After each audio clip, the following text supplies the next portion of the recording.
So hello मेरे प्यारे दोस्त, इस कैसे सभी सभी होप करता हूँ सभी सभी बढ़िया होंगे। और जिन्होंने भी हमारा कंप्यूटर साइंस प्रैक्टिकल का पेपर दिया है वो तो भाई खुशी में पागल हो चुके, बिकॉज हमने जो कल आप लोगों को पेपर दिखाया था, एनालाइज करवाया था पिछली वाली वीडियो में, याद है ना? मैंने सी प्रोग्राम भी करवाया था। और जो कंप्यूटर के पेपर पे जो जो आपके आएंगे, जितना जितना मार्क्स आएंगे, उसके बारे में बात की थी। और एकदम सेम टू सेम उसी लिस्ट पे हमारा कंप्यूटर साइंस का प्रैक्टिकल पेपर आया है। और जिन जिन लोगों ने, भाई इनको मेरे में लिखा रहता हूँ पहले तो भी, एक मिनट, हाँ, देख सकते हो ये था हमारा कंप्यूटर साइंस का वीडियो, ठीक है? ये इसका थंबनेल था। इधर मैंने हर एक चीज़ बताया था, ठीक है? यू कैन सी हमने इधर पहली बात तो मार्क्स मार्क्स दिखाए थे, कौन से किस पे क्या क्या मार्क आएंगे। प्रोग्रामिंग पे आएंगे 7 मार्क्स, HTML में आएंगे 10 मार्क, उसके बाद माइस्क्वेल पे आएंगे 8 मार्क। और इस पेपर पे, ये बरपेटा डिस्ट्रिक्ट का है, इस पे सेम टू सेम आए, सेम टू सेम उतना मार्क्स आए हैं, ठीक है? फर्स्ट तुम्हारा HTML में है 10 मार्क, उसके बाद तुम्हारे आया है प्रोग्रामिंग में 7 मार्क, ठीक है? अरे बहुत इजी पेपर आया है, ठीक है? बहुत इजी पेपर आया है, 7 मार्क आए हैं, देख रहे हो? एक मिनट देख लेते। प्रोग्रामिंग पे आया है 7 मार्क, और ये माइस्क्वेल 3, और इधर इधर 2 और 3, टोटल आपके आए हैं 8 मार्क, ठीक है? और फाइवा आया है। फाइवा तो मैंने ऐसे भी बोला था कि 5 मार्क के आएंगे ही। तो जिन्होंने भी वो वीडियो देखा था ना कंप्यूटर साइंस का, उन्होंने तो आराम से भाई एकदम अच्छे मार्क के साथ 30 आउट ऑफ 30 उन लोगों ने कर लिया है। और जिन जिन लोगों ने बस PDF पढ़ के गए थे ना, उनका भी थोड़ा बहुत हो गया क्या, मगर इसीलिए मैं बोलता हूँ वीडियो थोड़ा देख लिया करो। अगर वीडियो पे अच्छे से डिटेल से बताया हुआ होता है, हाँ। कॉमन क्या होता है तुम्हारा? कॉमन वो होता है जो तुम लोग को ठीक से बताया जाए कि क्या क्या आएगा क्या क्या नहीं। अब तुम अगर वीडियो नहीं देखोगे, सिर्फ PDF पढ़ोगे, तो तुम कैसे कर पाओगे ना? हम तो अभी डायरेक्ट लिख नहीं सकते ये आएगा ये आएगा, मगर फिर भी मैंने तुम लोगों को एक रफ आइडिया दे दिया था कैसे क्या करना है क्या नहीं। और उसी हिसाब से ये पेपर आया है बहुत ईजी। तो ऐसे आप लोगों ने अगर करा है तो कर लिया होगा। सो सेम लाइक डेट हम आज करने वाले सोशल साइंस के साथ। सोशल साइंस भी अगर तुम लोग फुल वीडियो देखोगे, तुम आराम से कर पाओगे मेरे दोस्त। आराम से तुम लोग सोशल साइंस का पेपर 4 आओगे, 80+ तो मिल ही जाएंगे, 90 मिलेंगे तुम लोगों को, ठीक है? सो वीडियो देखो हिस्ट्री का। हिस्ट्री हम सिखाएंगे आज की वीडियो में, मैं पूरा दिखाया तुम लोगों को। देखो, इधर HTML बनाना सिखाया था, हर एक चीज़ दिखाया था कैसे क्या बनाना है ना। एंड ये आया था तुम लोगों का एग्ज़ाम में, बोर्ड डिस्ट्रिक्ट वाले पे, ये प्रोग्राम में आया था। मैंने इसलिए हाईलाइट भी किया था, ये देखो।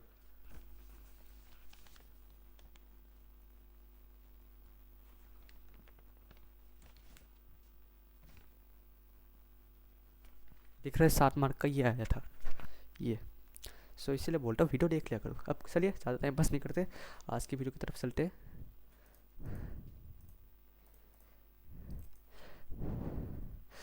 अभी कुछ लोग मुझे बोलेंगे तुम तो भाई सेवा का पेपर लीक कर रहे हो। चलो कोई बात नहीं, वो सब बातें नहीं करते, नहीं तो कंट्रोवर्सी हो जाएगी, कहीं न्यूज़ वाले मेरे पे कंट्रोवर्सी ना करवा दे। चलो, अभी आज की वीडियो में हम लोग बात करेंगे most important common question answer of history, ठीक है? हिस्ट्री का पूरा कॉमन क्वेश्चन आंसर देने वाला हूँ। और सिर्फ ये कॉमन क्वेश्चन आंसर नहीं होने वाला है किसी और चैनल की तरह। वो लोग क्या करते थे, आप लोग को बस क्वेश्चन बनाते जाते हैं एंड डेट्स इट, आप पे छोड़ देते, तुम जो करो करो, जैसे क्वेश्चन आंसर ढूंढना है ढूंढो। पर मैं ऐसा नहीं हूँ, मैं तुम लोगों के लिए आंसर भी लाया हूँ, और साथ में समझा भी दूंगा कि कहाँ क्या हुआ था, जिससे तुम लोगों को ग्राफ आइडिया मिले और तुम क्वेश्चन कुछ भी आए, कारण क्वेश्चन बदल के आएंगे 100% में सोशल साइंस पे, ठीक है? सोशल साइंस पे तुम लोगों को कोई भी एकदम हूबहू, मतलब क्या बोलते हैं उसको, क्वेश्चन नहीं बताएंगे, मगर आंसर वही होगा। तो इसलिए बता रहा हूँ, थोड़ा रफ आइडिया दे दूंगा, जिससे कुछ भी आए तुम लोग लिख पाओगे आराम से, है ना? सो वीडियो देखते रहो, PDF भी प्रोवाइड करवा दूंगा मैं, link in the description box पे। So here we go. तो आज हम 2 सप्ताह पढ़ने वाले हैं, 2 सप्ताह फुल्ली एकदम एकदम, मतलब हम निचोड़ के रख देंगे, ठीक है? इन सब तरह से जो भी आए तुम लोग लिख पाओगे, जैसे मैंने इधर बना के रखा है स्लाइड्स वगैरह। सो चैप्टर 1 पार्टीशन एंड स्वदेशी मूवमेंट का होने वाला है। इसमें हम क्या पढ़ेंगे? पार्टीशन ऑफ बंगाल 1905, इसके क्वेश्चन आंसर ऑन रहेंगे। स्वदेशी मूवमेंट पे क्या रहेगा? स्वदेशी मूवमेंट पे आपका जितने भी सारे चीज़ें थे, और रोल ऑफ वोमेन वो रहेगा। उसके बाद education and literacy, national schools, Tagore songs, ये सब रहेंगे चैप्टर 1 पे। और बहुत कुछ है, मैं आप लोगों को दिखा दूंगा, मगर ये सब हाईलाइट्स पॉइंट है, ठीक है? Then chapter 2 the Gandhian era, Gandhian era and most important Khilafat movement, non-corporation 1920-22, then Quiet India movement 1942. So ये सब कुछ हाईलाइट्स है, बहुत क्वेश्चन होने वाले हैं, ठीक है। तुम अगर ये पढ़ोगे ना तो इन 2 सप्ताह से जो भी आए तुम लिख पाओगे, इसलिए बोल रहा हूँ वीडियो देखते रहो, ठीक है। थोड़ा लंबा होने वाला है मगर आराम से कर पाओगे। और बाकी का जो पार्ट है ये सब आपको पार्ट 2 में देखने को मिलेगा, चैप्टर 3, चैप्टर 4, चैप्टर 5 का, ठीक है। और आप लोग को जियोग्राफी और political science and your economic भी आप लोग को देखने को मिल जाएगा कुछ इसी टाइप से, ठीक है। पॉलिटिकल और इकोनॉमिक में एक ही वीडियो में दे दूंगा, कारण वो ज़्यादा कुछ है नहीं, 2-2 सप्ताह की है। मगर जो आपका जियोग्राफी है उसका भी मैं इसी टाइप से दूंगा, दो दो पार्ट कट करूँगा, ठीक है, 2 पार्ट। सो देखते रहना। और जो भी चैनल पे न्यू हो सब्सक्राइब कर लो, कारण हम पेपर लीक करते रहते हैं ऐसे ही।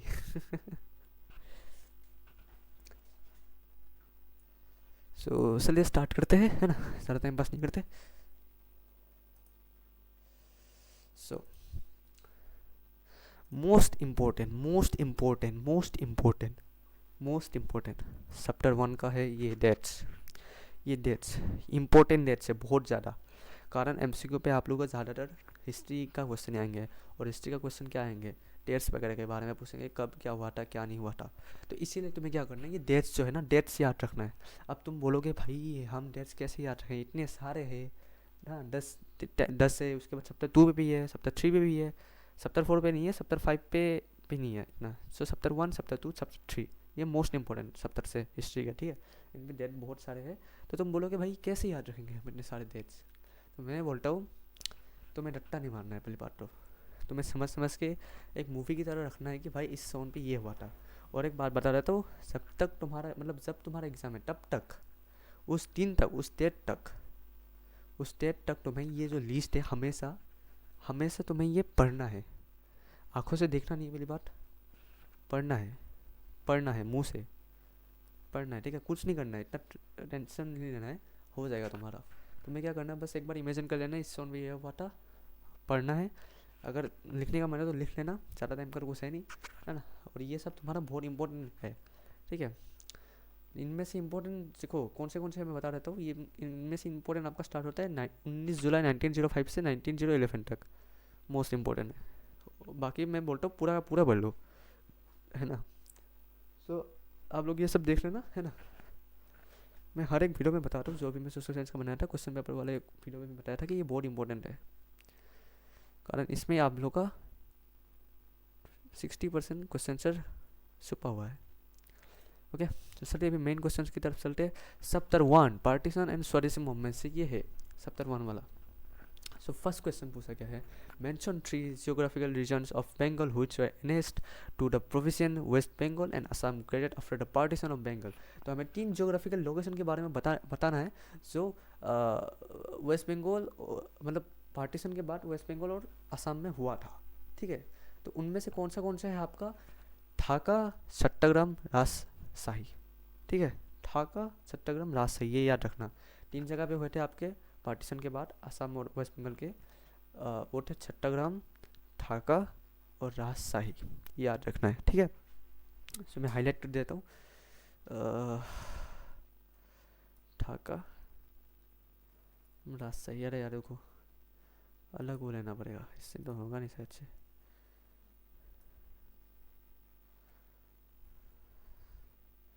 याद रखना, ठीक है, मैंने हाईलाइट कर लिया है, बस इतना याद रख लो। ये सब अगर ज़्यादा पढ़ने की ज़रूरत नहीं है, क्वेश्चन से लेके रखा हूँ मैंने इधर तक, बंगाल तक। उसके बाद ये मेन जो 3 लिखने हैं हमें, ये लिखना है। ये एमसीक्यू पे भी आ सकते हैं, मेन क्वेश्चन से भी आ सकते हैं, इसलिए मैं डाल के रखा हूँ, ये पढ़ना है, इंपॉर्टेंट है, ठीक है। उसके बाद 2 वाले पे चलते हैं। 2 वाले पे क्या पूछा गया है, डिस्कस द ओके 2 वाले में बोला गया है discuss the reason cause for the partition of Bengal. तो पार्टीशन ऑफ बंगाल क्यों हुआ था, कौन से रीजन थे या कौन से कारण से आप लोग का जो बंगाल था वो भाग भाग हुआ था। आप लोगों को पता है हिंदू मुस्लिम में भाग भाग हो गया था आपका, क्या बोलते हैं, बंगाल, है ना। सो इनमें से ऑफिशियल रीजन जो ब्रिटिश के लिए एक्सक्यूज था, जो ब्रिटिश बहाना मार रहे थे, समझ रहे हो, वो था लॉर्ड कर्जन बोल रहे थे कि बंगाल एक बहुत बड़ा मतलब क्या बोलते हैं, बड़ा एक स्टेट है जो सिर्फ एक सिंगल लिटेंट गवर्नेंस से हैंडल होना बहुत मुश्किल है। सो उसने बोला कि पार्टीशन में बहुत ज़्यादा मदद करेगा एडमिनिस्ट्रेटर, मतलब वो होने के लिए, गवर्नमेंट को चलने के लिए। ये उन्होंने एक एक्सक्यूज दिया था, अभी पढ़ना है क्या बोला गया है। Official reason British excuse Lord Curzon argued that Bengal was too big to be administered by a single lieutenant governor. He claimed a partition for was for administrator efficiency. तो ये था ब्रिटिश का एक्सक्यूज कि भाई बंगाल बहुत बड़ा है, इसको हम भाग भाग करेंगे, भाग करने के कारण क्या होगा, हम जो इसको इजीली चला पाएंगे, एक सिंगल गवर्नर से ही हो जाएगा। मगर इसका रियल कारण था हिंदू और मुस्लिम के बीच में डिवाइड लाना, झगड़ा लाना, भेदभाव करवाना। ठीक है, इससे क्या होगा, उनको उनका जो क्या बोलते हैं, मतलब उनका जो प्रभाव था वो उनके मतलब उनके बीच में, मतलब बंगाल में फैला पाएंगे, है ना, राज कर पाएंगे उनका, उन पे उनका जो चीज़ें वगैरह था उनको ज़्यादा सेल कर पाएंगे, इन सब के कारण था। So real reason, the main reason was to destroy Hindu Muslim unity and awaken Bengal. They wanted to divide the Bengal speaking population to reduce their influence. ठीक है, जो बंगाल स्पीकिंग जो बंगाली बोला जाता था उधर, उसको मतलब कम करने के लिए ये सब किया गया था। वो भी पॉइंट्स बोल सकते हो जो मैंने भी बोले, है ना। सो ये भी बहुत इंपॉर्टेंट है, मैं दे देता हूँ इम्पोर्टेंट।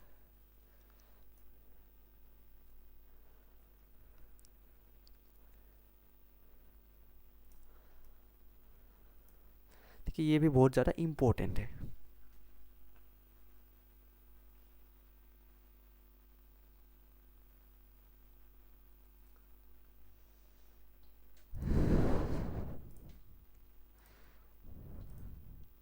ठीक है, अभी चलते हैं हम नेक्स्ट के ऊपर। So discuss the contribution of the स्वदेशी movement towards the national and education. सो हमें इधर बोला गया है कि स्वदेशी मूवमेंट के कारण हमारा क्या क्या एजुकेशन और नेशनल पे क्या क्या हमारा कंट्रीब्यूशन हुआ है। कंट्रीब्यूशन मतलब समझ रहे हो ना, क्या क्या चीज़ें हमारे मतलब दिया गया है स्वदेशी मूवमेंट की तरफ से। कंट्रीब्यूशन समझ रहे हो ना, क्या चीज़ है हमारे एजुकेशन और नेशनल की तरफ से। सो फर्स्ट पॉइंट है, ये पॉइंट पॉइंट पे दिया हो, या पॉइंट पे लिख लेना ज़्यादा अच्छा होगा, मार्क्स मिल जाते हैं इससे, पैराग्राफ लिखने से अच्छा है इन सब चीज़ों में पॉइंट्स से लिख लो, इजी भी होता है, याद भी रहता है और मार्क्स भी फुल मिल जाते हैं। सो फर्स्ट पॉइंट आपका है students boycotted government schools and college. सो बच्चों ने क्या किया था, स्टूडेंट्स ने क्या किया, बच्चों ने स्टूडेंट्स ने क्या किया था, गवर्नमेंट का स्कूल और कॉलेज को बॉयकॉट किया था। कारण उस टाइम में मोस्टली आप लोग का गवर्नमेंट पे ब्रिटिश थे, तो इसीलिए उन्होंने क्या क्या बॉयकॉट किया। Then national council of education formed on March 11 1906 to provide national education. So क्या हुआ था, March 11 1906 is a very important date, ये याद रखना, ये वाला ये डेट ये याद रखना। उस दिन क्या हुआ था, आपका national education of council establish हुआ था। ठीक है, नेशनल एजुकेशन देने के लिए। ठीक है, बंगाल का जो एजुकेशन है, मतलब जो इंडिया समझ लो, इंडिया का नेशनल होगा ना, सो इंडिया का एजुकेशन देने के लिए ये आपका इस्टेब्लिश हुआ था। नेशनल काउंसिल ऑफ एजुकेशन कब हुआ था, मार्च 11 1906 को। मैं ये भी हाईलाइट करवा देता हूँ।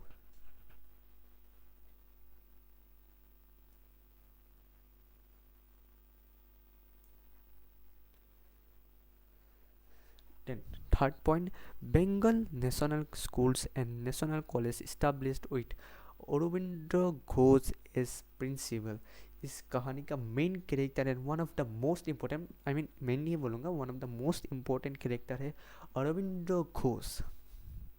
इनका नाम याद रखना। इन्होंने क्या किया था, इन्होंने पहली बात तो प्रिंसिपल होके स्कूल और नेशनल कॉलेज खोला था। ठीक है, अरविंदो घोष ने नेशनल स्कूल, मतलब जो बंगाल का स्कूल था अपना वो खोला था नेशनल, एंड जो कॉलेज था वो खोला था, किस नाम से खोला था, Bengal National School and National College. ये याद रख लेना, मैंने आराम से बता दिया वही हो गया। थर्ड पॉइंट, अरविंदो घोष नाम याद रखना है, हाईलाइट कर देता हूँ।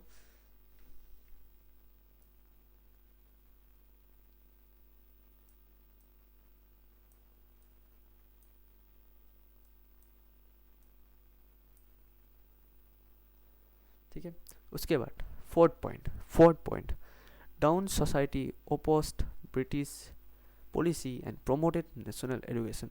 जो डाउन सोसाइटी था उन्होंने क्या किया, जो ब्रिटिश का पॉलिसी वगैरह था उनको तो ओपोस्ट किया, ओपोस्ट मतलब समझ रहे हो ना, थोड़ा सा ख़त्म किया, और जो नेशनल एजुकेशन था उसको बढ़ावा दिया, समझ रहे हो, उसको थोड़ा प्रमोट किया। क्या बोलते हैं, थोड़ा सा स्प्रेड करने की कोशिश की है उन्होंने, ठीक है, प्रमोट किया, प्रमोशन किया, ठीक है। उसके बाद चलते हैं हमारा नेक्स्ट क्वेश्चन के ऊपर। ये बहुत ज़्यादा इंपॉर्टेंट है, ठीक है, ये पढ़ना ही पढ़ना है, कुछ और पढ़ो ना पढ़ो उससे फ़र्क नहीं पड़ता, जो जो मैं दे रहा हूँ उनको पढ़ना ही पढ़ना है, इनमें से कुछ ना कुछ तो आएंगे ही, सो इसलिए पढ़ो। देन नेक्स्ट क्वेश्चन पूछा गया, how did the national industries develop during the स्वदेशी मूवमेंट, एक्सप्लेन इन शॉर्ट। तो ये सब आपको नोट पे नहीं लिखना, जिन पे एक्सप्लेन लिखा होता है, एक्सप्लेन इन शॉर्ट या ऑन नोट, या उन सब पे आपको पॉइंट नहीं लिखना, बाकी आप सब में पॉइंट्स लिख सकते हो, ओके। सो इस पे बोला गया है कि जब स्वदेशी मूवमेंट हो रहा था तो नेशनल इंडस्ट्री मतलब फॉर एग्जांपल बंगाल का इंडस्ट्री या इंडिया का इंडस्ट्री कैसे डेवलप हुआ था, वो पूछा गया है। सो during the Swadesh movement, the development of national industry was fueled by a new found mentality for self-development and a positive atmosphere for indigenous industry in Bengal. The extensive boycotted for मैं समझा रहा हूँ, ये याद कर लेना, ठीक है, ये याद करना है, बहुत इजी करके जाओ, ये याद ही करना है। तो मैं क्या कह रहा हूँ, जब आपका स्वदेशी मूवमेंट स्टार्ट हुआ था तब क्या हुआ था, बॉयकॉट होने लग गया था ना, फॉरेन के गुड्स हुए थे, मतलब फॉरेन के कपड़े वगैरह हुए थे, एंड देन जितने भी फॉरेन की चीज़ें वगैरह थे वो बॉयकॉट हुए थे। उसके कारण क्या हुआ था, अब लोगों के बीच में एक मेंटेलिटी बन चुका था कि हम भी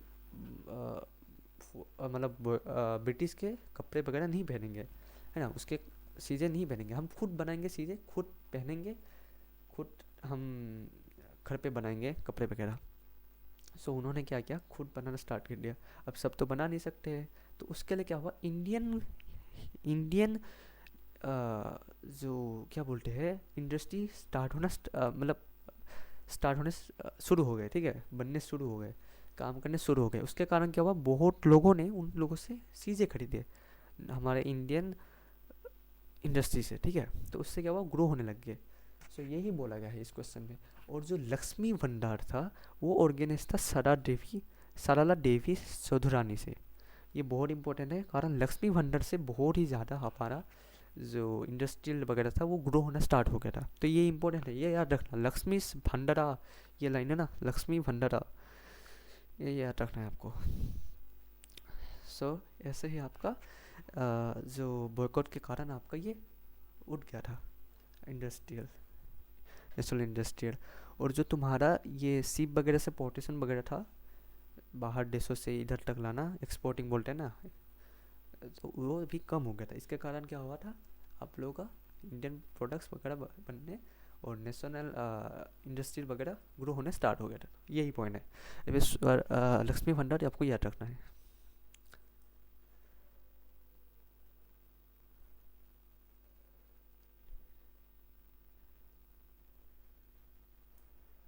ये याद रखना है, ठीक है।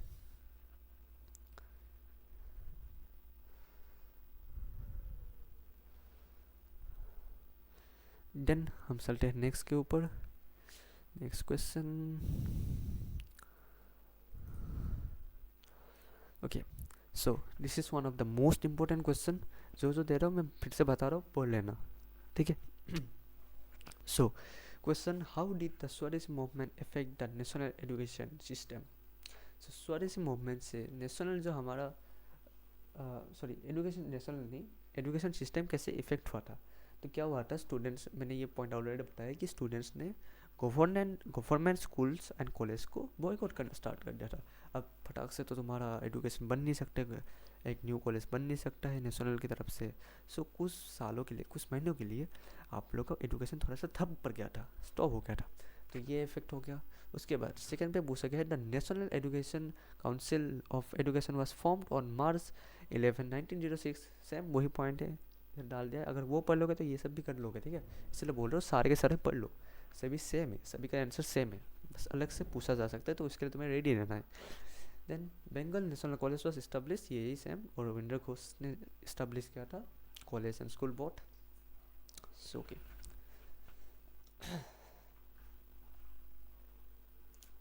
क्वेश्चन नेक्स्ट पे चलते हैं। इम्पैक्ट डिस्कस द स्वदेशी मूवमेंट ऑन लिटरेचर। लिटरेचर के बारे में हमें बात करने को बोला है स्वदेशी मूवमेंट का। So Rabindranath Tagore wrote poetic songs like Amar Sonar Bangla and O Amar Desher Mati. तो रविंद्रनाथ टैगोर ने क्या किया था, कुछ पोएट्रिक सॉन्ग्स बनाए थे। एक मिनट था,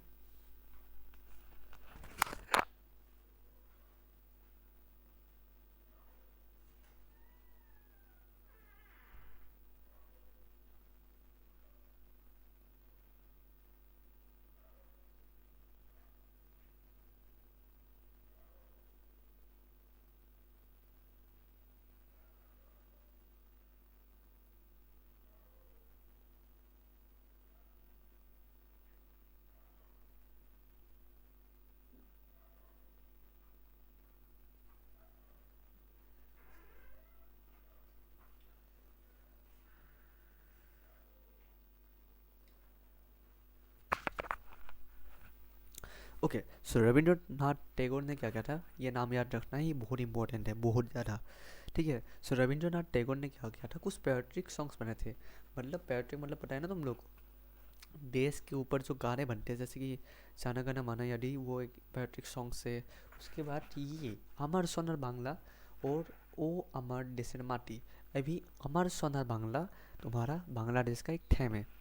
ऐसे भी क्वेश्चन आ सकता है, कौन, हु इज़ द पोएट, क्या बोलते हैं इसको, पोएट्रिक सॉन्ग, मतलब हु मेड या who publish two poetic songs of two different countries. तो इसका क्वेश्चन कौन सा होगा, इसका आंसर कौन सा होगा? इसका आंसर होगा आपका रविंद्रनाथ टैगोर। ये याद रखना है, ठीक है। रविंद्रनाथ टैगोर ने इंडिया के लिए और बांग्लादेश, मतलब बांग्लादेश तब बना नहीं था, उसके बाद बना था, है ना। तो उसके लिए हमारा सोना बांग्ला भी रेडी था। तो ये याद रखना है, बहुत इंपॉर्टेंट पॉइंट है। Rabindranath Tagore wrote poetic songs like Amar Sonar Bangla and O Amar Desher Mati. तो ये आपको याद रखना है, ठीक है। Then play and dramas like क्रिसोट प्रसाद पालासिर प्रायसीट सीतास सीता इंस्पायर्ड द यूथ। तो कुछ प्ले और ड्रामा हुए थे। प्ले मतलब कैसे समझा तुम्हें, नाटक होता है ना, नाटक, नाटक मूवी की तरह वहाँ हुए थे। लाइक ये जो नाम है, ये मेरा प्रोनाउंसिएशन नहीं हो रहा है, ठीक है। ये हुआ था, ये एक ड्रामा हुआ था, जिन्होंने क्या किया था, जो यूथ था, यूथ मतलब समझ रहे हो ना, हमारे टाइप के बच्चों से लेके 30-35 तक उनको यूथ बोलते हैं। तो उनको बहुत इंस्पायर किया था कि हम देश के लिए ये करेंगे, वो करेंगे, स्वदेशी मूवमेंट स्टार्ट करेंगे, ये करेंगे, है ना। वो तो वो हुआ था। Then journals the Vande Mataram Yugantar spread revolutionary या द आइडियाज। तो जो जर्नल्स थे जैसे कि वंदे मातरम, उन्होंने क्या किया था, युगंटरा मतलब स्प्रेड किया था, new new ideas, new new revolution ideas से स्प्रेड किया था उन्होंने, ठीक है। तो यही कुछ 3 पॉइंट्स है, इनको याद रखना बहुत इंपॉर्टेंट है। फर्स्ट वाला बहुत इंपॉर्टेंट है, सेकंड वाला भी बहुत इंपॉर्टेंट है। तो ये आपको याद रखना है ना। मैं कुछ हाईलाइट कर लेता हूँ, उनको पढ़ लेना।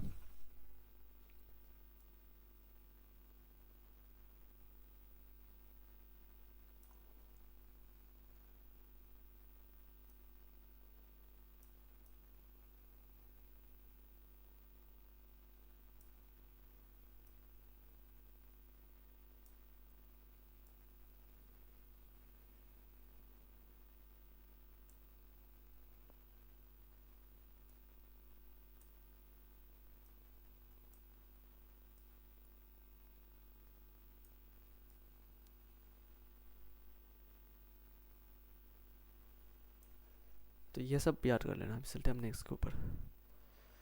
Okay, so next briefly discuss the role of women in the स्वदेशी मूवमेंट। ये बहुत बहुत ज़्यादा कॉमन है। आई मीन ये क्वेश्चन आपके हर बार आता ही रहता है क्वेश्चन में।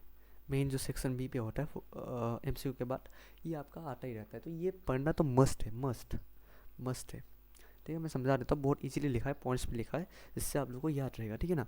सो इधर क्या बोला गया है कि हमें जो वुमेन का रोल था, वुमेन ने क्या निभाया था, क्या हुआ था वुमेन का, क्या रोल था उनका स्वदेशी मूवमेंट के लिए, वो पूछा गया है। तो इधर आंसर होगा आप लोग का पॉइंट 1 में, women broke the social restriction to join the movement. Very very important point.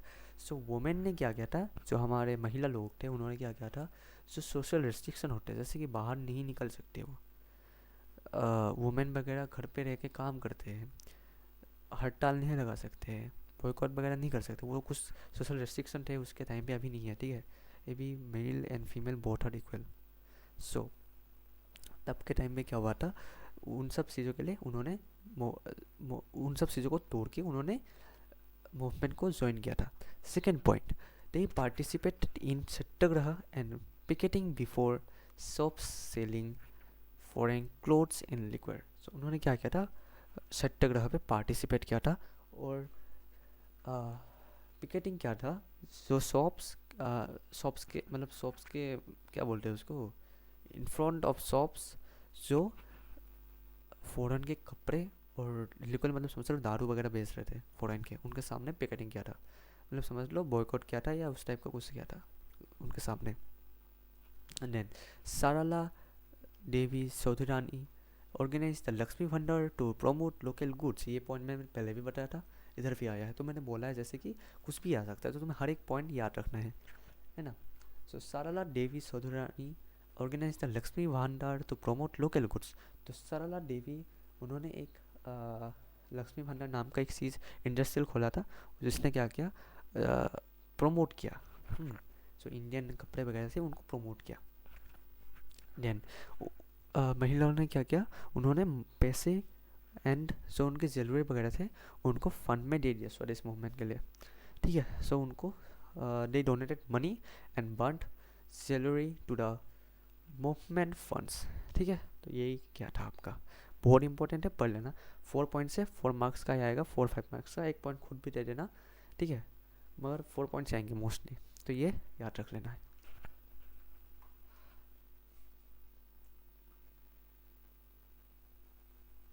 ये भी चलते हैं इसके ऊपर। What were the anti movement measures taken by the British to dominate the स्वदेशी मूवमेंट। तो कौन से मूवमेंट थे जो ब्रिटिश ने ट्राई किए थे स्वदेशी मूवमेंट को डोमिनेट करने के लिए या ख़त्म करने के लिए। सो फर्स्ट क्वेश्चन, तुम्हारा फर्स्ट पॉइंट आता है, मैं थोड़ा सा जूम कर लेता हूँ, ये बहुत छोटा छोटा करके है।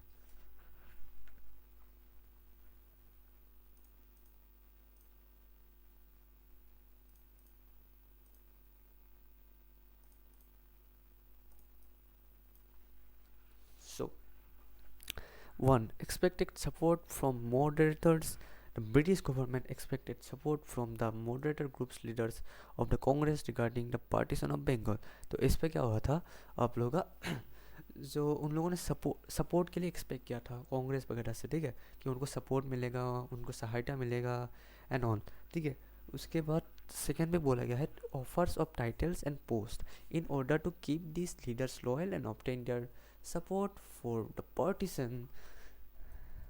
Lord Curzon offered them various incentives such as titles, postes and medals. तो उन्होंने क्या किया, ब्रिटिश वालों ने कांग्रेस के लोगों को, लीडर्स वगैरह को कुछ मेडल्स वगैरह ऑफ़र किए, पैसे वगैरह ऑफ़र किया, देन आपका जो पोस्ट वगैरह थे, है ना, एंड जो आप लोग के टाइटल्स वगैरह थे, ठीक, कोई अगर पुलिस के बहुत सारे जैसे टाइटल होते हैं ना, तो उस टाइप का चीज़ें है, टाइटल्स वगैरह ऑफर किए, और बहुत सारा पोस्ट दिया, जैसे कि कोई अगर इधर काम कर रहा है तो वो, मतलब फॉर एग्जांपल कोई अगर आपका काम कर रहा है नौलबाड़ी पे, तो वो नौलबाड़ी से कहा जाएगा आपका गुवाहाटी, तो उस टाइप का बहुत सारे चीज़ें किए थे, समझ गए सर। टाइटल्स वगैरह तो समझ गए होंगे क्या चीज़ें, है ना। थर्ड पे बोला गया है specific position offered the moderator Congress members specifically offered prestigious position including seats in the High Court, membership in the British Parliament, membership in the various councillor। तो स्पेसिफिक पोजीशंस, कुछ स्पेसिफिक पोजीशंस दिए गए थे उनको, ब्रिटिश मतलब कांग्रेस के बंदों को, for to get the support, for नहीं sorry to get the support by them, by the Congress, okay. So British को कुछ सपोर्ट मिलने के लिए उन्होंने ये काम किया था।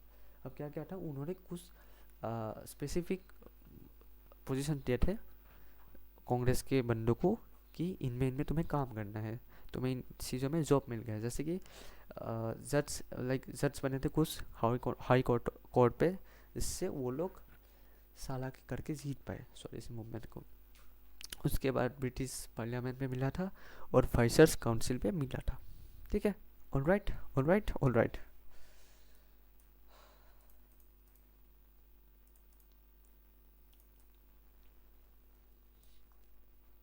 सो यही पढ़ना है, कुछ और नहीं पढ़ना है, क्वेश्चन से तुम्हारा यहाँ ही ख़त्म हो जाता है, मगर अभी रुकना नहीं है, फिर मेन कुछ नोट्स है उनको पढ़ लेना है।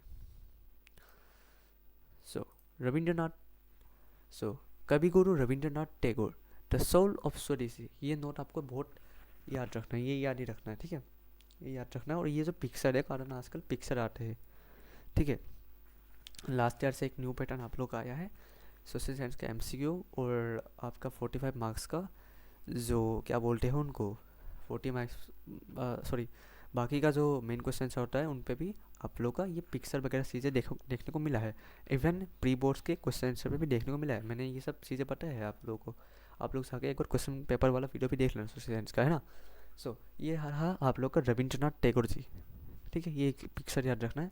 और ये कुछ नोट्स है, इनको भी याद रखना है। जैसे कि वो थे एक great poet, philosopher, writer and freedom fighter, ये पॉइंट याद रखना है। उसके बाद एक्टिवली सर्व द स्वदेशी movement through his writings, speeches and songs. उन्होंने स्वदेशी मूवमेंट को एक न्यू शेप दिया था, एक न्यू डायरेक्शन दिया था उनके उनके सॉन्ग्स से, उनके राइटिंग्स से, उनके स्पीच से। Then initiated Rakhi Bandhan on 16 October 1905। This is very important too, इसलिए मैंने नोट दिया है, ठीक है, ये भी पढ़ना है। सो उन्होंने क्या किया था, 16 अक्टूबर 1905 को राखी बंधन किया था। राखी बंधन ये नहीं था कि भाई बहनों को पहनाते हैं।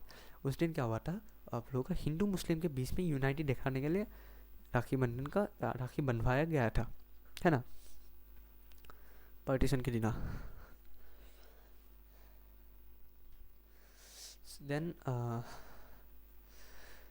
कितना पॉइंट हुआ, हाँ, 4th पॉइंट पे पूछा गया है compose patriotic songs like Amar Sonar Bangla and Banglar Mati Banglar जल। तो कुछ सॉन्ग्स बनाए थे उन्होंने, जैसे कि अमर सोना बांग्ला एंड बांग्लार माटी बांग्लार जल, ठीक है। उसके बाद इस्टाब्लिश्ड स्वदेशी भंडार to promote indigenous textiles.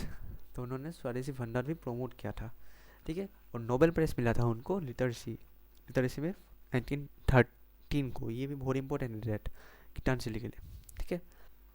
Okay, so sorry मैंने ये गलती से पढ़ लिया था, ये नहीं है, ठीक है, ये कुछ फोटो वगैरह का है, ठीक है, फोटो जिसने खींचा था। तो उनका बर्थ हुआ था May 7, 1861 को, और उनका डेथ हुआ था August 7, 1941 को। सो इफ़ ये नोट टाइप का है तो आपको पैराग्राफ टाइप से लिख लेना है, पॉइंट्स पे नहीं लिखना है, पैराग्राफ लाइन पे कुछ भी लिख लेना है, ठीक है, कुछ भी नहीं। सो जो मेन पॉइंट्स है वैल्यूज बताए थे उनके हिसाब से आपको एक पैराग्राफ टाइप का बना लेना है, नहीं तो आपको कुछ इस टाइप का लंबा होगा। मैं दिखा देता हूँ।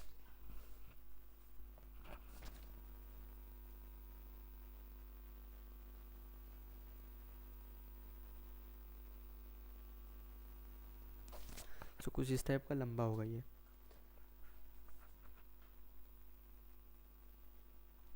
तो वही चीज़ है, बस मैंने इधर पॉइंट्स पे लिखा है, आप लोग पैराग्राफ के हिसाब से लिख सकते हो। सो फिर चलते हैं नेक्स्ट के ऊपर। नेक्स्ट मोस्ट इम्पोर्टेंट कैरेक्टर, इनका भी फेस याद रखना है, ठीक है।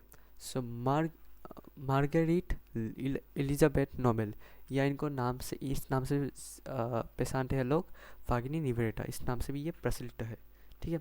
A life dedicated to India, ठीक है। तो इनका लाइफ जो है इंडिया के लिए डेडिकेटेड था, ये है, ठीक है, निवेरेटा जी। So she was born in Ireland 1864.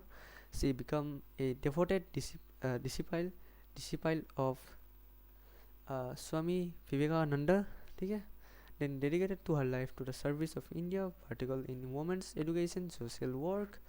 Then actively support the Indian independence movement and was associated with the revolutionary groups, ठीक है।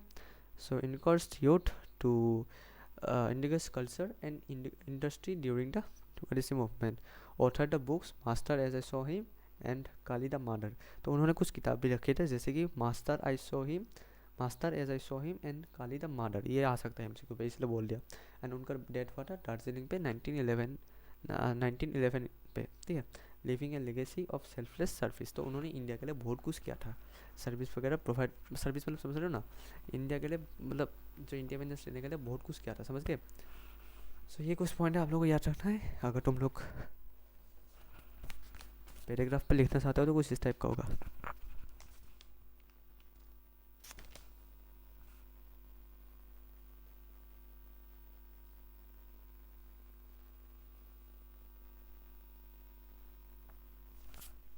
सो देख लिया, तो वही चीज़ है, मैंने बस इस पे पॉइंट्स पे दिया है जिससे आप लोग समझ लो। Now again the most important character of our movie, of our story. So, Nawab Salimullah, a founding father of the Muslim League, तो इनके कारण ही मुस्लिम लीग इस्टेब्लिश हुआ था, आप लोग समझ सकते हो। So this is the picture, आपको ये पिक्चर याद रखने ही तीनों पर्सन का, जिनका मैंने आपको दिखाया। So a prominent nawab of Dhaka and a philanthropist, ठीक है, then played a pivotal role in the formation of All Indian Muslim League. उसके बाद इन 1906 पे उन्होंने मुस्लिम लीग स्टार्ट किया था.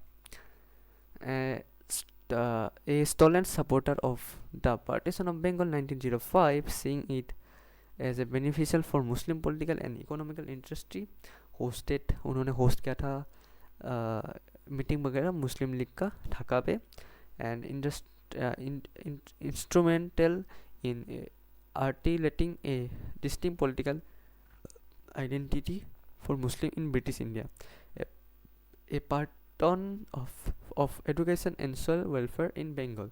So इनका सीजे वगैरह ढाका पे ही हुआ था, ठीक है, मतलब इनका जो काम वगैरह था वो ढाका पे हुआ था. एंड 1905 से 1906 ये इनके बीच में ये सब चला था, ठीक है. एंड उन्होंने मुस्लिम्स वगैरह जो इंडिया में थे उनके लिए बहुत कुछ किया था, ठीक है.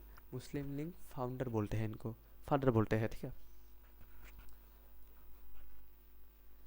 सो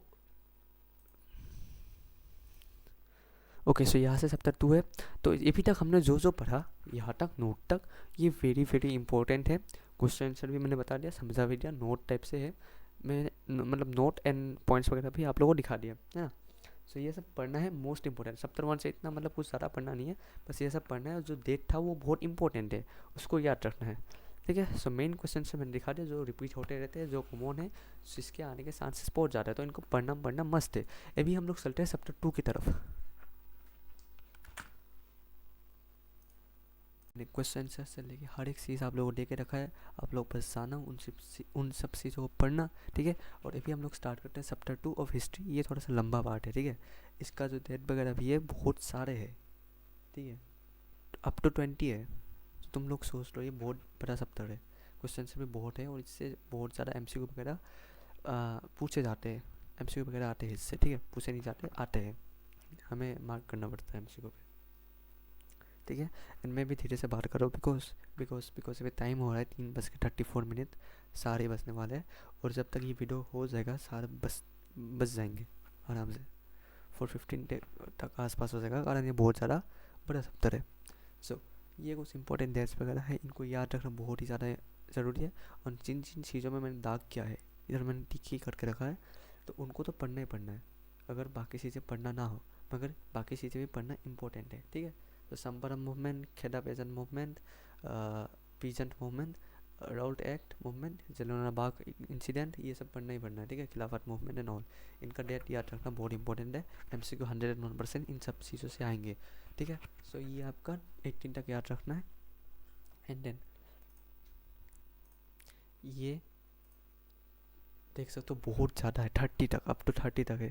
तो इन सबको याद रखना है. इंडियन इंडिपेंडेंस एक्ट कब हुआ था, मतलब इस चीज़ तक 30 तक आपको याद रख लेना है, कुछ नहीं करना है. सेम ओल्ड मेथड से आपको डेली ये सब चीज़ों को रिवाइज करना है, देखना है, समझना है, ठीक है. हो जाएगा, तुम लोग लिख लोगे आराम से. सो जो जो चीज़ों पे मैंने दाग करके रखा है उन सब चीज़ों को देखना है. और ये इंडियन इंडिपेंडेंस एक्ट ये भी देखना है, ठीक है. एंड सेकेंड वर्ल्ड वॉर कब स्टार्ट हुआ था, कब ख़त्म हुआ था, ये भी आप लोगों को देखना है, राइट. ओके, सो इसके बाद आपको क्या करना है, हम अभी चलेंगे मेन क्वेश्चन की तरफ. सो देखो, इससे बहुत ज़्यादा क्वेश्चन है, बहुत ज़्यादा, ठीक है. इससे छोटे क्वेश्चन से बहुत ज़्यादा बन जाएंगे. तो मैंने क्या किया है, जो मेन क्वेश्चन है जो आएंगे आप लोग के 2-3 मार्क के, उनको मैंने लिख के रखा है. उनसे आप लोग अच्छे से पढ़ोगे तो शॉर्ट क्वेश्चन भी आप लोग लिख पाओगे, बहुत इजी करके रखा है. सो फर्स्ट पूछा गया, what do you understand by the term satyagraha, briefly write about the 3 local disputes where Gandhi first applied it. So satyagraha का मतलब क्या है, इसका मतलब क्या होता है सत्याग्रह, इसका मतलब क्या है, ये पूछा गया है. और हमें 3 लोकल डिस्प्यूट्स के बारे में, मतलब जगह के बारे में पूछा गया जहाँ गांधी जी ने इन सबको अप्लाई किया था, सत्याग्रह को चलाया था, अप्लाई किया था पहली बार. सो जो सत्याग्रह है, सत्याग्रह का मीनिंग है सत्य मतलब ट्रूथ, और आग्रह मतलब होता है होल्डिंग फास्ट. ये छोड़ो, इसको पढ़ने की ज़रूरत नहीं है. सो इसका फुल मीनिंग हो जाता है holding on to truth, holding on to truth, इसका ये मतलब हो जाता है, समझ गए.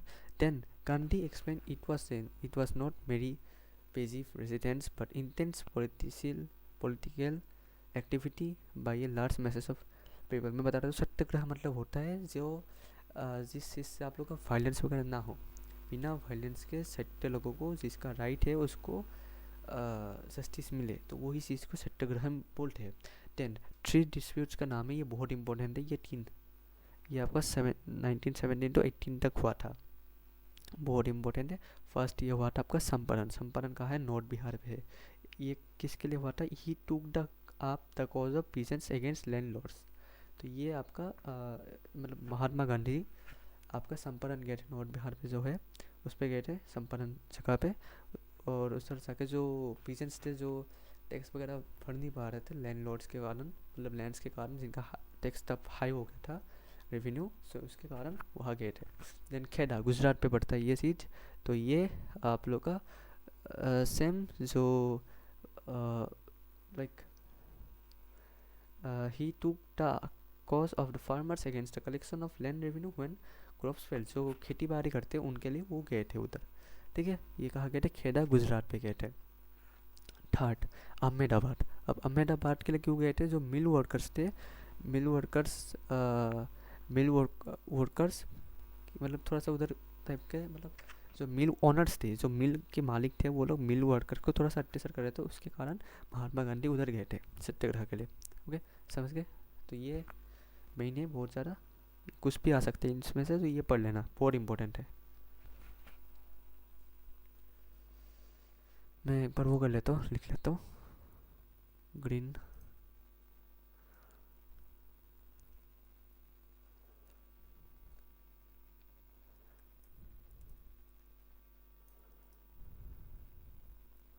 तो ये बहुत इंपॉर्टेंट है, ठीक है।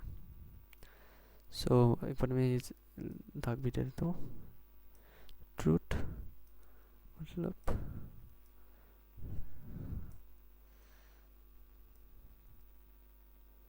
ओके, देन चंपारण, खेड़ा, अहमदाबाद, ठीक है। सो और ये, हाँ, सो नेक्स्ट क्वेश्चन हमारा पूछा गया है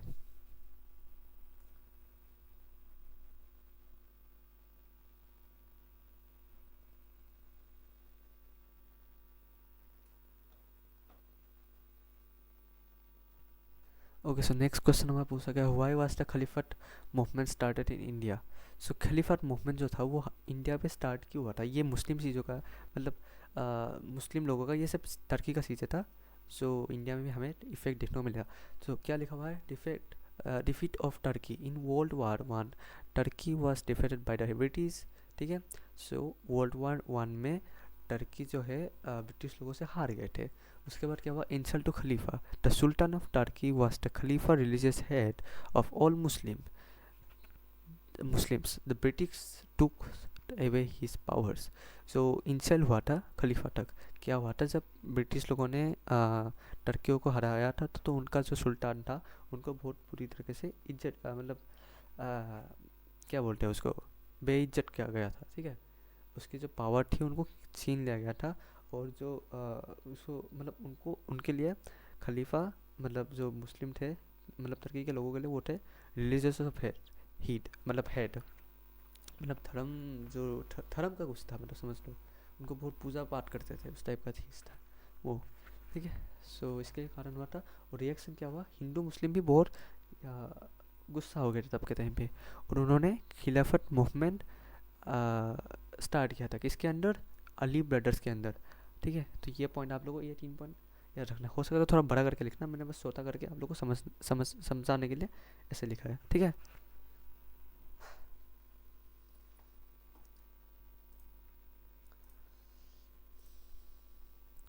सो नेक्स्ट के ऊपर चलते हैं, ये थोड़ा सा बड़ा है। So discuss the cause, programmes and reason for the suspension of the non corporation movement 1920 to 22। So ये क्यों स्टार्ट हुआ था? नॉन कॉर्पोरेशन के बारे में पूछा गया है कि ये किसके कारण हुआ था, प्रोग्राम्स के बारे में पूछा गया था, और ये इसका बंद होने का रीज़न क्या था, ये इसके बारे में पूछा गया। तो ये लिख लेना, आराम से मार्क मिल जाएगा। तो ये स्टार्ट क्यों हुआ था, कारण क्या थे? सो इसका कारण था जलियांवाला बाग। जलियांवाला बाग पे क्या हुआ था तुम लोग को सबको पता है। जलियांवाला बाग पे क्या हुआ था? बहुत सारे मासूम लोग एक साथ जमा हुए थे, मतलब प्रोटेस्ट जो सक्सेसफुली हमने क्या था, वो मतलब सेलिब्रेट करने के लिए वो गए थे। ठीक है, एंड देन क्या हुआ, थोड़े टाइम के बाद जनरल डायर आए। सो ओनली एग्जिट डोर था, उसको लॉक किया और उसने बिना कुछ वार्निंग के ऑर्डर फायर कर दिया और लाखों इनोसेंस लोगों को मारा। तो पहली बात तो ये था Jallianwala Bagh, the brutal killing of innocent people by General Dyer. So ये हो गया जलियांवाला बाग। उसके बाद सेकंड पॉइंट है आपका Rowlatt Act, the black law that allowed arrest without trial. तो एक ब्लैक लॉ नाम का एक चीज़ आया था, ठीक है, वो एकदम अनजस्टिस था, अनजस्टिस लॉ था। उस पर क्या था, वो गवर्नमेंट के लोग या पुलिस लोग किसी को भी अरेस्ट कर सकते थे, किसी को भी 2 साल के लिए शायद से, है ना, 2 साल के साथ था, कोई 2 महीने के लिए ऐसे कुछ था। तो 2 साल के लिए वो अरेस्ट कर सकते थे किसी को भी ट्रायल के बिना। So third, economical distress, high prices of goods after world war 1। जो तुम लोग का चीज़ों का दाम था वो प्राइस आसमान छू रहे थे वर्ल्ड वॉर 1 के बाद। Then programs, positive side, making khadi, spinning, Hindu Muslim unity and giving up alcohol. तो इसका पॉजिटिव साइड क्या था, स्पिनिंग बनाया गया था, ठीक है, खादी बना गया था, देन हिंदू मुस्लिम का यूनाइटी था, एंड देन योर जो दारू वगैरह है, एल्कोहल वगैरह है, उन पे गिव अप हो गया था उनको, मतलब लोगों ने खाना पीना छोड़ दिया था, सॉरी पीना छोड़ दिया था, खाना तो नहीं। नेगेटिव साइड क्या हुआ था, बॉयकॉट हुआ था, British school, court, election and foreign कपड़ों पे बॉयकॉट वगैरह हुआ था। Okay, is that clear? Okay. Then पूछा गया है व्हाई इट स्टॉप, सस्पेंशन क्यों हुआ था, बंद क्यों हुआ था ये। So it was stop because of क्या नाम था इसका, सौरी सौरा इंसिडेंट। तो उधर क्या हुआ था, सौरी सौरा इंसिडेंट पे जो है एक पुलिस स्टेशन पे आग लगाई गई थी और उस पर 22 पुलिस वाले या मॉब वाले मर गए थे, ठीक है, एक एंग्री मॉब ने जलाया था और पुलिस स्टेशन पूरा जल गया था, ठीक है, एंड जो 22 पुलिसमैन थे उनको वो मर गए थे जल के। सो ये लिखा हुआ है it was stop because of Chauri Chaura incident 1922 and an angry mob burned a police station killing 22 policemen. And Gandhi ji चाहते थे कि ये एक नॉन वायलेंस हो, तो मगर ऐसा तो हुआ नहीं, आग वगैरह लगा दिया, इसलिए उन्होंने इसको बंद कर दिया। Okay, so let's go to next question. So next question मैंने ऐसे लेके रखा है, समझ लेना। So under what circumstances was Quit India movement launch, do you consider the movement to be the milestone in India's struggles for independence, give reasons in your support।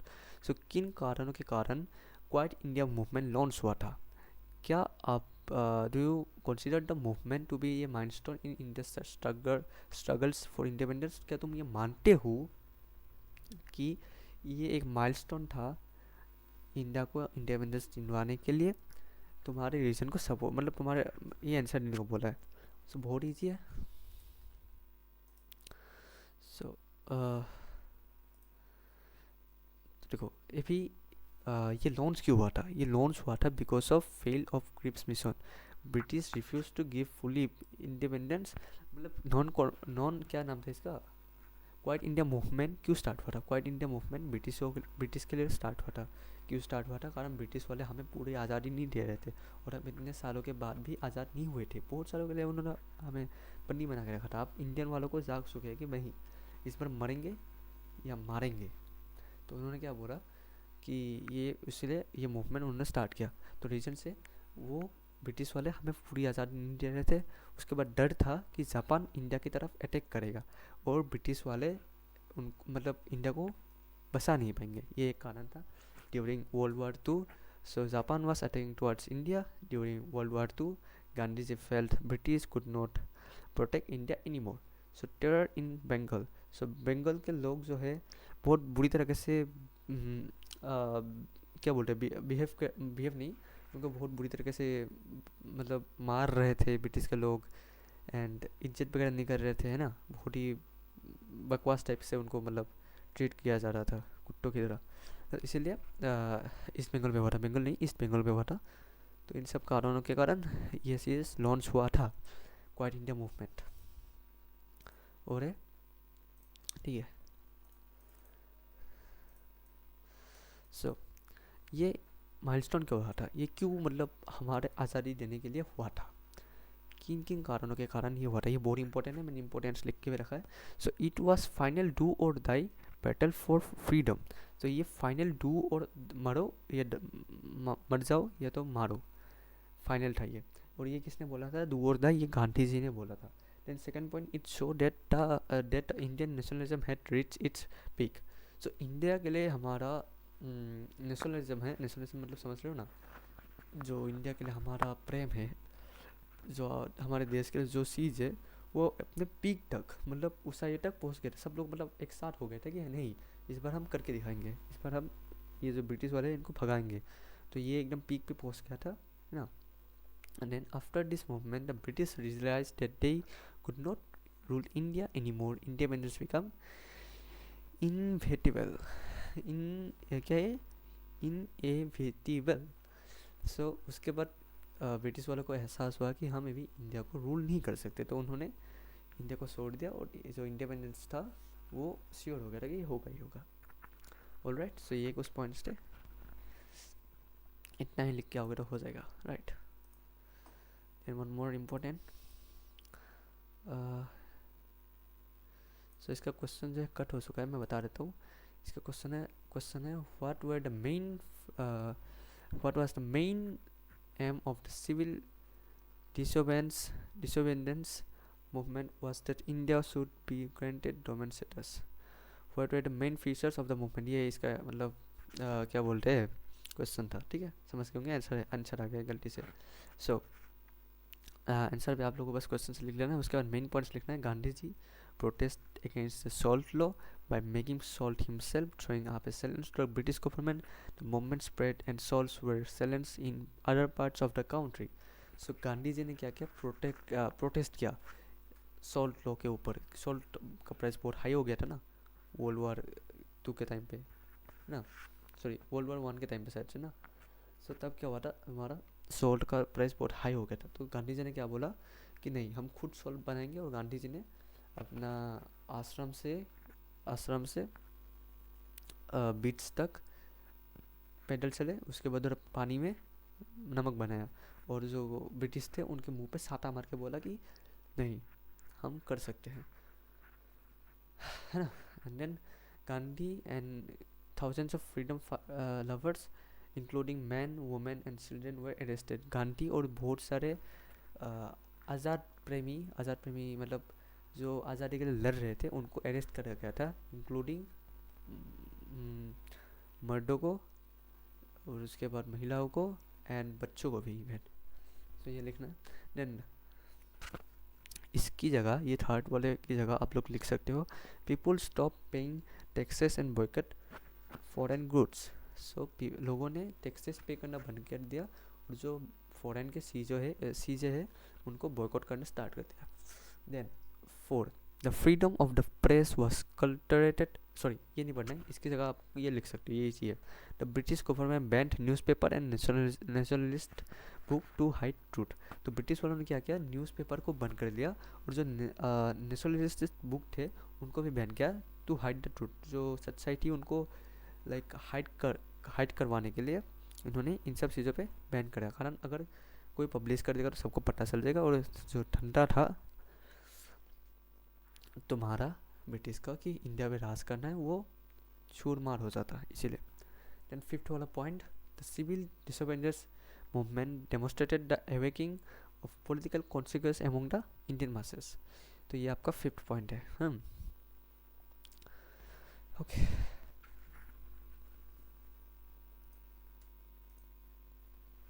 ये most कुछ important question answer है, इनको आपको पढ़ लेना है। मैंने normally लिख के रखा है अपने हैंडराइटिंग से, थोड़ा सा ख़राब हो सकता है बिकॉज मैंने बहुत स्पीड पे लिखा था। So why did Mahatma Gandhi launched satyagraha against the Rowlatt Act. तो ये सब क्यों, मतलब जो रोल्ट एक्ट सत्याग्रह था, रोल्ट एक्ट के खिलाफ क्यों गांधी जी ने लॉन्च किया था। गांधी जी ने लॉन्च किया था बिकॉज ऑफ ब्लैक लॉ। मैंने आपको बताया ब्लैक लॉ एक अनजस्टिस लॉ है जो दौरादारी पे ब्रिटिश से लॉन्च किया गया था। नो ट्रायल मतलब क्या है, 2 सालों के लिए किसी को भी अरेस्ट कर लो, किसी को भी पावर था ये गवर्नमेंट के पास। उसके बाद ऑपरेशन मतलब क्या है, it was meant to crush the political activities and freedom of Indians. तो इसका मतलब था कि जो पॉलिटिकल एक्टिविटीज़ था हमारे इंडिया का, और जो आज़ादी था इंडिया का उसको ख़त्म करने के लिए, उसको तोड़ने के लिए ये लोग मतलब मतलब इन सब कारणों के कारण ये सत्याग्रह लॉन्च हो गया था। And civil rights, Gandhi ji चाहते थे कि गांधी जी चाहते थे कि वो हर किसी का सिविल राइट्स दे पाए, डिफेंड कर पाए सिविल राइट्स, मतलब सब लोगों का आज़ादी दिलवा पाए, इसलिए सत्याग्रह लॉन्च हुआ था। ऑलराइट, उसके बाद write a brief note on Jallianwala Bagh, ये मोस्ट इंपॉर्टेंट है, ये आ सकते हैं इस बार। सो हमें जलियांवाला बाग पे एक नोट लिखना है, तो डेट वगैरह मैंने देख रखा है, आप लोग पढ़ लेना। ये कब हुआ था? 13 अप्रैल 1990 अमृतसर पे हुआ था, पंजाब पे। एक लार्ज उसके बाद इवेंट क्या हुआ था? A large crowd gathered to celebrate विकास विशाख and protest successfully against the Rowlatt Act. ठीक है, मैंने ऐसे बता ही दिया था आपको पहले। देन जनरल डायर एंट्री करा, उसने एक ही एग्जिट को बंद किया। देन ऑर्डर दिया कि फायर करो अंधाधुंध। देन रिजल्ट क्या हुआ? लाखों मारे गए, और लाखों मारे गए, है ना। बहुत इंजर हुए लोग, मरे ही ऑलमोस्ट सारे, एक दो ही में भी इंजर हुए होंगे। देन इम्पैक्ट क्या हुआ? इससे क्या हुआ? जो हमारा फ्रीडम स्ट्रगल था वो एक मास मूवमेंट तक ट्रांसफ़र हो गया। सो स्ट्रगल थे कि हम करेंगे करेंगे, इससे क्या हुआ? उनको जोश मिला सबको, इंडियंस को, कि नहीं इस बार मारेंगे सबको सालों को। तो मैस मूवमेंट हो गया, बहुत सारे लोग एक साथ आए और मूवमेंट किया, उन्होंने प्रोटेस्ट किया। सो दिस इज़, सो यही है पास पॉइंट, ये आप लोग लिख लेना, एग्जाम में फुल मार्क्स मिल जाएंगे।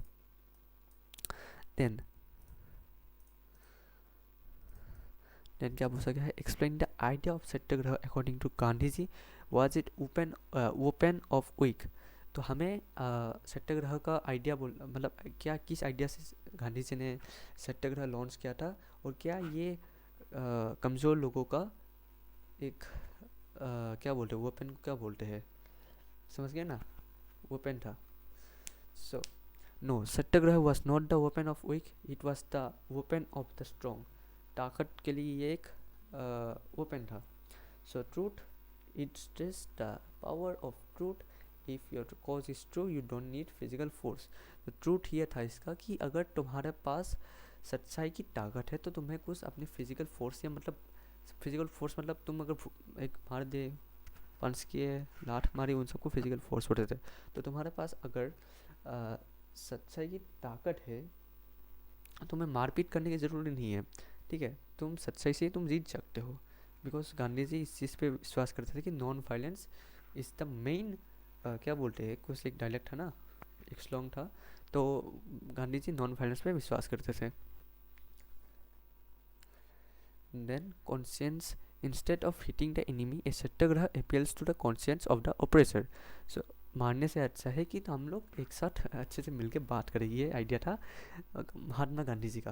देन थर्ड वाला point, active residence, it is not the passive, it influence the active residence without violence. तो वही सेम चीज़ है जो मैंने बताया, है ना। तो ये 3 पॉइंट आप लोग कर लेना, हो जाएगा। Then why did Gandhi ji support the Khilafati issue. तो खिलाफती इशू जो हुआ था, खिलाफती मूवमेंट, जो मैंने आप लोगों को बताया कि टर्की में हुआ था, हिंदू मुस्लिम मतलब जो हमारे इंडिया के मुस्लिम लोग थे उन्होंने सपोर्ट किया, वो गुस्सा हो गए थे। तो गांधी जी ने इस चीज़ को क्यों सपोर्ट किया? इनको एक अपॉर्चुनिटी मिली थी कि हिंदू मुस्लिम को हम एक ही अम्ब्रेला पे साथ पे ला सकते हैं, है ना। एंड देन यूनिफाइड स्ट्रगल, और तब के टाइम पे बहुत स्ट्रगल चल रहा था, तो गांधी जी को लगा कि हम एक national world wide movement start कर सकते हैं, और उसके लिए उनको ज़रूरत है मुस्लिम कम्युनिटी की। तो यही मैंने लिखा है, ठीक है।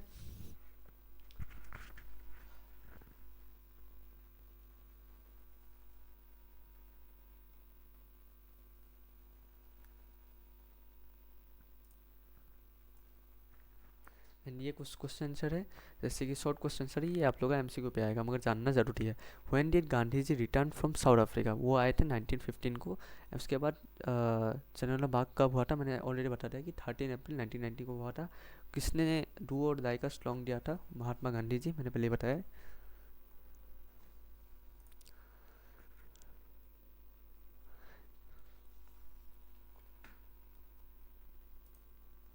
तो अभी हम चलते हैं नेक्स्ट वाला पे। ये सभी शॉर्ट क्वेश्चन है, एमसीक्यू पे आने के चांसेस बहुत ज़्यादा है, ये पढ़ लेना है, ठीक है।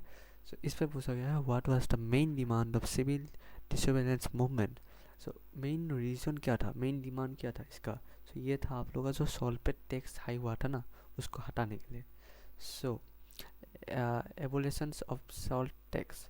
देन पूछा गया है नेक्स्ट क्वेश्चन पे, in which season of Congress was पूर्ण स्वर्ग कंप्लीट इंडिपेंडेंस डिमांड. सो कौन से सीजन पे कांग्रेस का कंप्लीट इंडिपेंडेंस डिमांड किया गया था? तो ये था आपका लाहौर पे, लाहौर सीजन था इसका 1929 पे. मतलब लाहौर भी कहा है पाकिस्तान पे, तो समझ लो तब के टाइम पे एक साथ थे ना इंडिया और पाकिस्तान. सो वो लाहौर पे हुआ था. देन नेक्स्ट पूछा गया है, एक मिनट, नेक्स्ट पूछा गया है when was Gandhi Irwin pact sign. तो गांधी इरवान पैक्ट साइन कब हुआ था? 5 March 1931. As I said before, अगर तुम लोग वो वाले डेट्स वगैरह याद कर लेते हो तो ये सब कर पाओगे. Then why did Gandhi withdrawal the non corporation movement. ठीक है, सो गांधी जी ने नॉन कॉर्पोरेशन मूवमेंट क्यों विड्रॉल किया था ये बता दिया मैंने आपको, साउदी सवरा इंसिडेंट के कारण, है ना. Then one more very important question, why was the Simon Commission boycott? So Simon Commission boycott क्यों हुआ था? The commission was made to look into India's constitution system, but it did not have a single Indian member. All members were. तो ये boycott इसीलिए हुआ गया था कारण ये तो बनाया गया था आपका इंडियन कॉन्स्टिट्यूशन सिस्टम के लिए, मगर उधर एक भी इंडियन आपका मेंबर नहीं था और सारे के सारे ब्रिटिश थे. तो इसके कारण इंडियंस ने इसके साथ मतलब इसके ऊपर बॉयकॉट लगाया और एक टैग दिया, Simon go back, Simon go back, ये देख सकते हो, Simon go back. Okay. Then why, what is the significance of Dandi march. Dandi march का सिग्निफिकेंस क्या था? It mark the beginning of civil disobedience. Then Gandhi ji broke the salt law by making salt. Then it shows Indians are really ready to break unjust law. समझ गए? Right.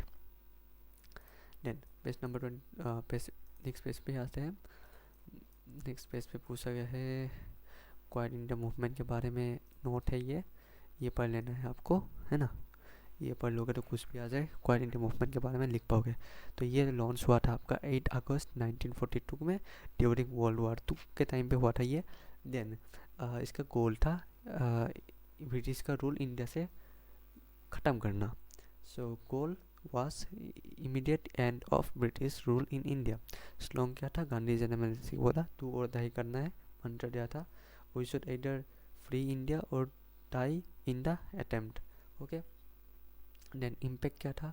All big leaders were arrested. जो भी बड़े बड़े leaders थे वो arrest हुए, but common people took over किया, उन्होंने टुक ओवर किया कॉमन पीपल ने. Then rail and police station वे अटैक्ड. सो रेलवे और पुलिस स्टेशन थे वो अटैक हुए. जो इसका मतलब इसने इस चीज़ ने ब्रिटिश वालों को रियलाइज़ किया कि वो लोग रूल नहीं कर सकते इंडिया. राइट. देन स्लोगन क्या था? चंद्र बोस, ये भी आ सकता है, सुभाष चंद्र बोस का स्लोगन क्या था कि give me blood and I will give you freedom. ये एक स्लोगन था सुभाष चंद्र बोस का, ये भी आ सकता है.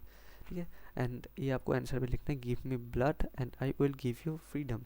जय हिंद, तुम मुझे खून दो मैं तुम्हें आज़ादी दूंगा, जय हिंद. तो यही है ना. Then who found the Azad Hind force. किसने आज़ाद हिंद फोर्स को फाउंड किया था, बनाया था? तो ये होगा आपका Subhash Chandra Bose. Right.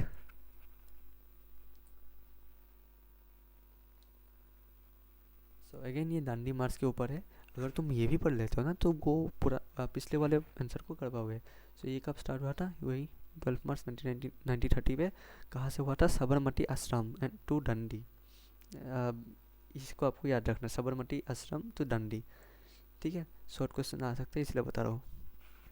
Then Gandhi worked with 78 followers to break the salt. तो ये कितने सारे फॉलोअर्स थे? 78. याद रखना है, बहुत इंपॉर्टेंट है ये. Then he picked up a fistful fully salt on 6th April 1930, marking the beginning of the civil disobedience movement. So it is very important, इसको भी आपको करना है. Okay. Then हमारा ये ख़त्म होने को आया है, मगर इससे पहले कुछ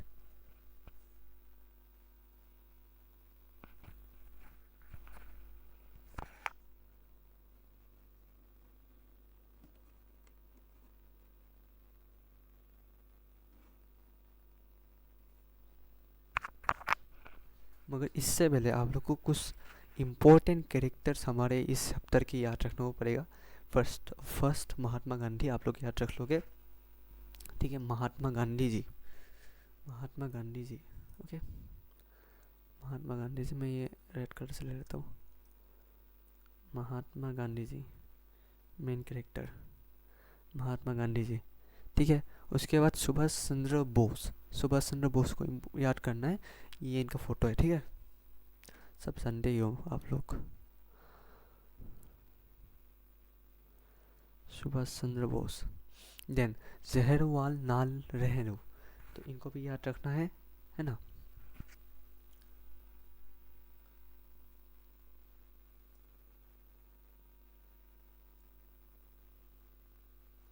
देन हमारे पास आता है अली ब्रदर्स। अली ब्रदर्स कौन थे? शौकत एंड मोहम्मद, ये थे हमारे अली ब्रदर्स, ठीक है। ये अली ब्रदर्स थे, इनको याद रखना है, इनका क्वेश्चन पूछा जाता है इसीलिए।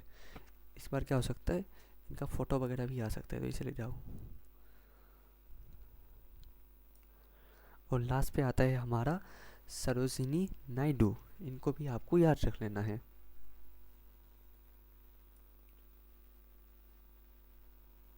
ओके ऑलराइट, हमारा जो सप्ताह 1 और सप्ताह 2 था वो कम्प्लीटली हमारा ख़त्म हो चुका है। इसके अलावा आपका कुछ भी क्वेश्चन से नहीं है, मतलब क्वेश्चन नहीं आएगा, और आंसर तो वही सेम रहेंगे। थोड़ा सा अलग से आ सकता है, थोड़ा अलग डिफरेंस से पूछ सकता है, ठीक है, मगर आंसर वही सेम रहेगा। बस तुम्हें आइडिया ले लेना है, तुम्हें समझ लेना है कि क्या पूछा गया है, कुछ और कुछ नहीं पूछेगा। जो जो मैंने समझाया, जो जो पढ़ाया है, वो ठीक से आपने अगर समझा है तो। एंड हाँ गाइस, प्लीज़ हमें थोड़ा सपोर्ट कर लीजिए, सब्सक्राइब कर लीजिए, कारण मैं बाकी पार्ट्स भी लाऊंगा, जियोग्राफी का भी लाऊंगा, इसका पार्ट 2 भी लाऊंगा। उधर आप लोगों को 3, 4, 5 इन सब का क्लियर करवा के दूंगा, है ना।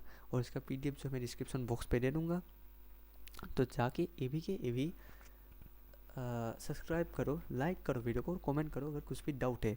और अगर मैं एक और बात बता देता हूँ, आप लोगों को अगर कुछ बहुत ज़्यादा डाउट है तो आप मुझे इंस्टाग्राम पे मैसेज कर सकते हो। इंस्टाग्राम ऐसे ही यूज़ नहीं करना रील के लिए आप, तो गाइस मैं कह रहा था कि आपको इंस्टाग्राम ऐसे ही यूज़ नहीं करना है, आपको इंस्टाग्राम यूज़ करना है पढ़ाई के रिलेटेड काम पे, ना कि रील देखने में। तो आपको क्या करना है, अगर कुछ भी डाउट है तो आप लोग मुझे फील फ्री होके, एकदम मतलब कुछ भी शर्माने की बात नहीं है, फ्री होके आप लोग मुझे डीएम कर लेना, ठीक है। सो यही था आज का हमारा वीडियो। हमने फुल सप्ताह एकदम अच्छे से रिवाइज भी कर लिया है, साथ में मेन क्वेश्चन से भी दे दिया है आपको। सप्ताह 1 एंड 2, 2 का थोड़ा सा ज़्यादा लंबा था, मगर सबको अगर आप लोग याद कर लोगे तो 100% कॉमन पढ़ने वाला है। सो आई होप आप लोगों को वीडियो समझ आ गया होगा। ये कैरेक्टर्स वगैरह का नाम याद रख लेना, डेट जो दिया है वो इम्पोर्टेंट है, वो नाम रख लेना, और जो क्वेश्चन सेट है उनको भी इम्पोर्टेंट है, वो भी नाम रख लेना। और पीडीएफ जो मैं डिस्क्रिप्शन बॉक्स पे देके रखा हूँ, फिर से बता दिया, कर लेना। And thank you so much for watching the video, and I am Kyarison signing off from We Can Learn Together. So thank you so much.